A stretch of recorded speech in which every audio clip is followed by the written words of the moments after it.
आज की इस स्टोरी में हम एक नए फॉर्मेट के साथ एक्सपेरिमेंट करना चाहते हैं। 2 से 3 बड़ी खबरों के जगह एक हार्ड हिटिंग स्टोरी को एक्सप्लोर करते हैं, लेकिन मल्टीपल एंगल्स के साथ।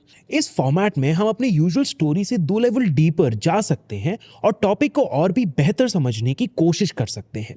आपको ये अप्रोच कैसा लगे हमें कमेंट सेक्शन में जरूर बताएं।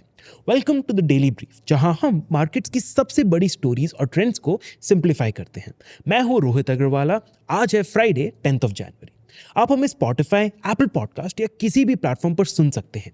और अगर आप पढ़ना पसंद करते हैं तो हमारी नो स्पैम न्यूज़लेटर को सब्सक्राइब कर लीजिए फॉर अ क्विक रनडाउन। सब लिंक्स आपको डिस्क्रिप्शन में मिल जाएंगे। आज की स्टोरी माइग्रेशन पर है। ये ह्यूमैनिटी की एक पुरानी कहानी है। लोग बेहतर अपॉर्चुनिटीज की तलाश में अपने घर छोड़ के दूसरी जगहों में जाते हैं। ये सिर्फ मैप्स और बॉर्डर्स की बात नहीं है।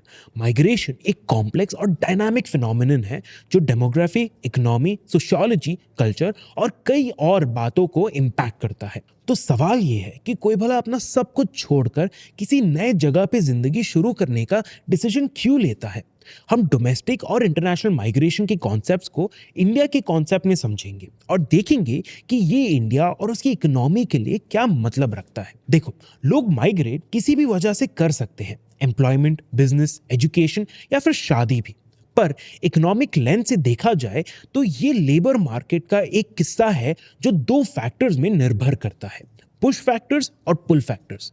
पुश फैक्टर्स की बात करें तो ये वो कारण है जो लोगों को अपने लोकेलिटी से निकलने के लिए मजबूर करती है, जैसे जॉब की कमी, लो वेजेस या poor leaving conditions. Rural India में एक कॉमन बिलीफ था कि लिमिटेड एग्रीकल्चरल प्रोडक्टिविटी और डिस्गाइज्ड अनएम्प्लॉयमेंट लोगों को अर्बन सेंटर्स की तरफ पुश करती है। पर अब ये ट्रेंड रिवर्स होता लग रहा है। और दूसरा फैक्टर है पुल फैक्टर्स।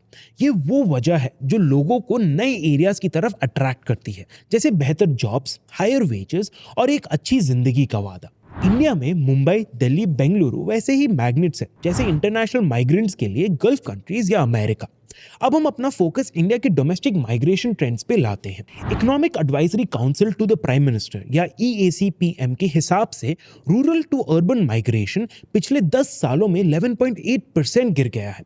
2011 में लगभग 45.6 करोड़ माइग्रेंट्स थे और अब 2023 तक ये नंबर गिरकर लगभग 40 करोड़ हो गई है। मतलब 2011 में पॉपुलेशन का लगभग 37.6% माइग्रेट करता था, जो अब 28.8% के आसपास है।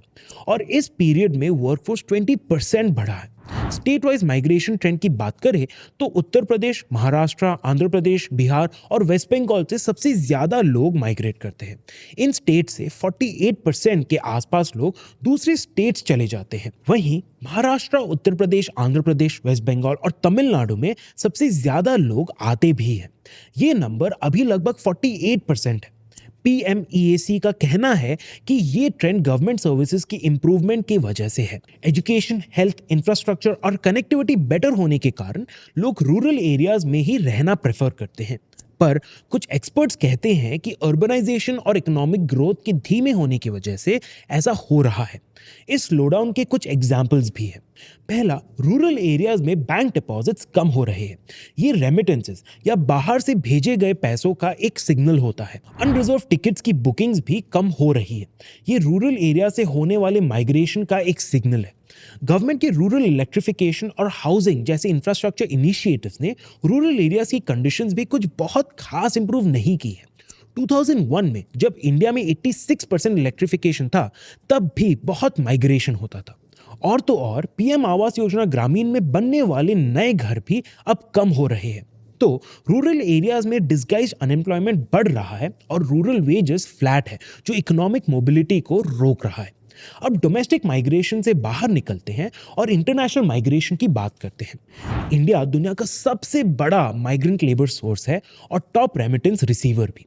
2024 में इंडिया ने $129.1 बिलियन का रेमिटेंस रिसीव किया, जो ग्लोबल रेमिटेंसेस का 14.3% है। अब्रॉड रहने वाले इंडियंस को काफी बेहतर अपॉर्चुनिटीज देखने को मिल रही है।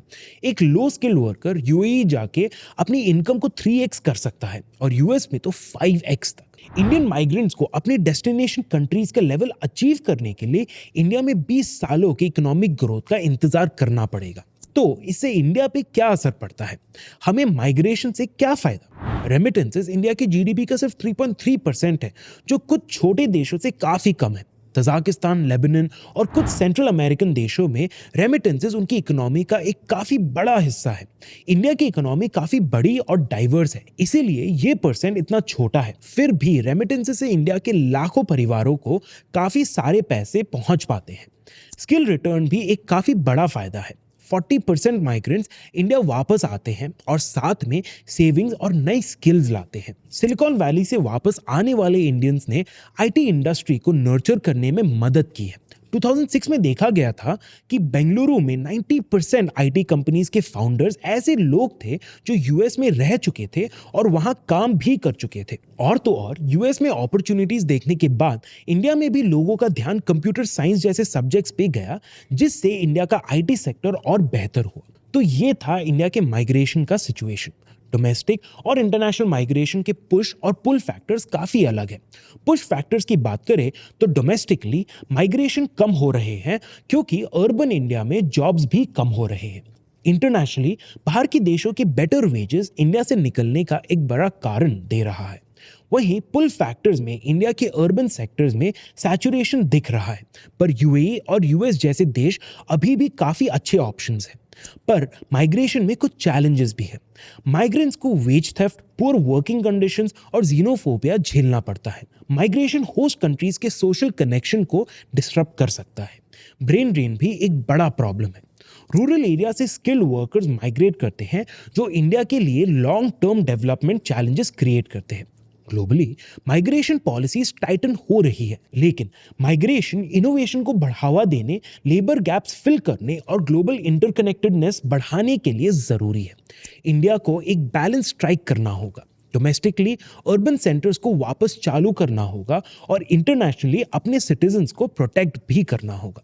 तो ये थी आज की कहानी। अब चलते हैं टिडबिट्स पर। पहला, यूनाइटेड ब्रूअरीज ने स्टैग्नेंट प्राइसेस और अनपेड ड्यूज की वजह से हो रहे लॉसेस के कारण तेलंगाना बेवरेजेस कॉर्पोरेशन को बियर सप्लाई करना बंद कर दिया है। हर साल 4,500 करोड़ रुपीस का रेवेन्यू कंट्रीब्यूट करने वाली कंपनी ने कहा है कि अगर प्राइस हाइक नहीं किया गया तो ऑपरेशन सस्टेन करना मुश्किल होगा।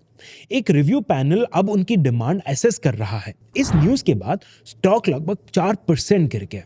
दूसरा, नवंबर 2024 में इंडिया का ट्रेड डेफिसिट रिवाइज करके $37.8 बिलियन से $32.8 बिलियन कर दिया गया। गोल्ड इंपोर्ट्स डेटा में $5 बिलियन की डबल काउंटिंग की वजह से एरर हुआ था। गोल्ड इंपोर्ट्स को एडजस्ट करके $9.8 बिलियन किया गया, जो बेटर रिपोर्टिंग प्रोसेस की जरूरत को हाईलाइट करता है। रिवीजन के बावजूद अप्रैल से नवंबर एक्सपोर्ट 7.6% बढ़कर $536 बिलियन हो गए हैं। फाइनली बीपीपीएलसी ने ओएनजीसी के साथ पार्टनरशिप की है मुंबई हाई ऑयल और गैस फील्ड्स की प्रोडक्शन बूस्ट करने के लिए।